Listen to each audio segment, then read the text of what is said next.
हम सबको लगता है कि हम मार्वल की दुनिया को बहुत अच्छे से जानते हैं ना, पर क्या ये पूरी सच्चाई है या फिर पर्दे के पीछे कुछ ऐसे राज हैं, ऐसे फैक्ट्स जो पूरी कहानी को ही पलट कर रख सकते हैं। चलिए आज उन्हीं छुपे हुए सुपर फैक्ट्स को ढूंढ निकालते हैं जो मार्वल का असली चेहरा दिखाते हैं। जैसे कि लोकी का मल्टीवर्स पर क्या असर हुआ, सोल स्टोन का वो गहरा रहस्य क्या था, और ये पावर कॉस्मिक आखिर है क्या चीज। ये वो सवाल हैं जिनके जवाब जानने के बाद मार्वल सिनेमैटिक यूनिवर्स को देखने का नजरिया पूरी तरह से बदल जाएगा। तो चलिए इन्हीं जवाबों को खोजते हैं। तो तैयार हो जाइए, क्योंकि अब हम मार्वल के उस मास्टर प्लान की परतों को खोलने जा रहे हैं जो अब तक हमारी नजरों से छिपा हुआ था। तो पहला सेक्शन है मल्टीवर्स के निर्माता। देखिए, हर बड़ी कहानी कुछ बड़े फैसलों से ही बनती है। तो आइए देखते हैं कि कैसे कुछ कहानियों ने पूरे एमसीयू का नक्शा ही बदल कर रख दिया। अक्सर लोग सोचते हैं कि लोकी बस एक साइड शो था, एक स्पिन ऑफ, लेकिन ये सबसे बड़ी गलतफहमी है। सच तो ये है कि लोकी सीरीज वो नींव है जिस पर पूरा मल्टीवर्स सागा खड़ा है। जरा सोचिए, एंड गेम में लोकी का वो एक पल में गायब हो जाना, बस उसी एक मोमेंट ने नो वे होम के 3 स्पाइडरमैन को एक साथ लाना मुमकिन किया। उसी ने मल्टीवर्स ऑफ मैडनेस के दरवाजे खोले, और ये सिलसिला यही नहीं रुकता। आने वाली डेडपूल एंड वुल्वरीन की कहानी भी द वॉइड में सेट है, और ये जगह हमें किसने दिखाई थी? लोकी ने। और आगे का भविष्य, एवेंजर्स, डूम्सडे, सीक्रेट वॉर्स, ये सारी बड़ी फिल्में, इनकी जड़ें सीधे लोकी की कहानी से जुड़ी हैं। मतलब सब कुछ लोकी से ही शुरू होता है। पर एक सवाल है जो इन सब से बड़ा है। आखिर ये मार्वल यूनिवर्स, इसकी हकीकत, इसका ताना बाना बना किस चीज से है? कौन सी ऐसी ताकत है जो सब कुछ चला रही है? और इसका जवाब है पावर कॉस्मिक। ये कोई मामूली एनर्जी नहीं है, बल्कि ये तो खुद असलियत की वो बुनियादी ऊर्जा है जिससे पूरा यूनिवर्स बना है। इतनी दुर्लभ और इतनी शक्तिशाली कि जो इसे कंट्रोल कर ले वो हकीकत को अपनी मर्जी से बदल सकता है। तो ये पावर है किसके पास? पारंपरिक तौर पर इसका सबसे बड़ा धारक है गैलेक्टस, जो इसका थोड़ा सा हिस्सा अपने हेरल्ड्स को देता है। लेकिन असली गेम चेंजर है फ्रैंकलिन रिचर्ड्स, रीड और सू का बेटा, जिसके पास ये पावर जन्म से है। उसने इसका इस्तेमाल करके अपनी माँ को जिंदा कर दिया और हकीकत को इतनी सफाई से बदला कि उसके जीनियस पिता को भी भनक तक नहीं लगी।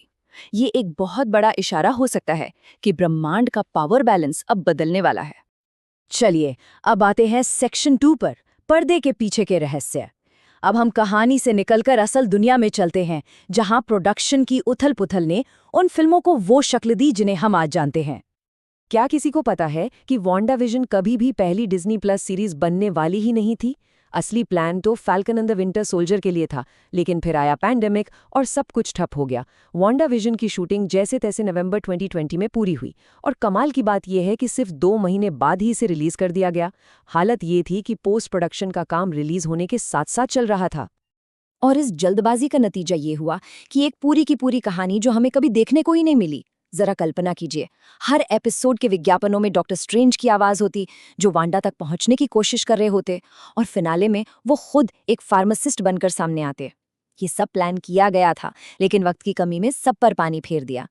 यहाँ तक कि कैट डेनिंग्स का किरदार भी पैंडेमिक की वजह से फिनाले से गायब हो गया। और अब एक ऐसा सच जो शायद ही किसी को पता हो। क्या कोई यकीन करेगा कि रॉबर्ट डाउनी जूनियर, हमारे टोनी स्टार्क, आयरन मैन 3 के बाद ही एमसीयू को अलविदा कहने वाले थे? जी हाँ, बिल्कुल। उनका फैसला इतना पक्का था कि उन्होंने एक पोस्ट क्रेडिट सीन का आइडिया तक रिजेक्ट कर दिया था। एक सीन जिसमें टोनी स्पेस में गार्डियंस ऑफ द गैलेक्सी से मिलता। इसीलिए तो हमें उस सीन में टोनी की जगह ब्रूस बैनर को देखना पड़ा।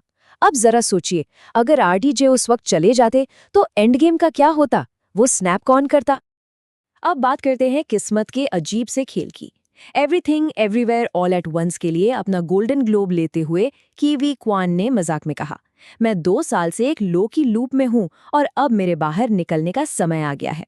उन्हें क्या पता था कि किस्मत उन्हें सच में लोकी के पास ही ले जाने वाली है। और यहीं पर किस्मत का चक्र पूरा होता है। एवरीथिंग एवरीवेयर की जबरदस्त कामयाबी के बाद केविन फाइगी ने खुद क्वान को फोन करके लोकी का रोल ऑफर किया। लेकिन फाइगी को ये याद ही नहीं था कि वो दोनों 20 साल पहले पहली एक्समैन फिल्म के सेट पर मिल चुके थे, जहां क्वान एक्शन टीम में थे और फाइगी एक युवा प्रोड्यूसर। उनके किरदार ओरोबोरस की तरह ही उनकी कहानी भी एक पूरा चक्कर लगाकर वापस वहीं आ गई। ठीक है, तो अब आते हैं तीसरे सेक्शन पर, किस्मत और छिपे हुए विवरण। अब बात उन छोटी छोटी डिटेल्स की करते हैं जिन्हें मेकर्स ने जानबूझकर कहानी में छिपाया था, वो इशारे जो हमें बहुत पहले ही दिए जा चुके थे। याद है एज ऑफ अल्ट्रॉन में टोनी स्टार्क का वो भयानक सपना? वो सिर्फ एक सपना नहीं था, वो आने वाले कल की एक झलक थी। उस सपने में कैप्टन की शील्ड टूटी हुई थी, ठीक वैसे ही जैसे थानोस ने उसे एंड गेम में तोड़ा। सपने में हल्क घायल था और स्नैप के बाद उसका हाथ हमेशा के लिए खराब हो गया। इतना ही नहीं, ब्लैक विडो की मौत का पोज भी उस सपने से हूबहू मिलता था। सब कुछ पहले से ही हमारी आंखों के सामने था। इन्फिनिटी सागा की बुनियाद क्या थी? Infinity stones, space stone, mind stone, reality stone, power stone और टाइम स्टोन। हमने इन सब की कहानी अलग अलग फिल्मों में देखी और एक एक करके इन्हें सामने आते हुए देखा। पर एक स्टोन था जो हमेशा एक पहेली बना रहा, सोल स्टोन। सालों तक फैंस अंदाजा लगाते रहे क्या वो हाइमडाल की आंखों में है या फिर वकांडा में कहीं छिपा है, लेकिन सच कुछ और ही था। सच तो ये था कि उसे जानबूझकर सबसे छुपाकर रखा गया था। मेकर्स चाहते थे कि इसकी लोकेशन का कोई अंदाजा ही न लगा पाए। क्यों? ताकि जब वो मिले तो उसका इमोशनल असर सबसे गहरा हो, सबसे ज्यादा दर्दनाक।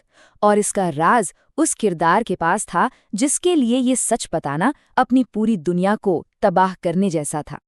एक लाइन, बस एक लाइन जिसने सब कुछ शुरू किया और सब कुछ खत्म भी कर दिया। यकीन करना मुश्किल है, लेकिन ये लाइन स्क्रिप्ट में थी ही नहीं। ये रॉबर्ट डाउनी जूनियर का एक इम्प्रोवाइजेशन था और उनके उस एक पल के फैसले ने एमसीयू का सबसे बड़ा नियम बना दिया।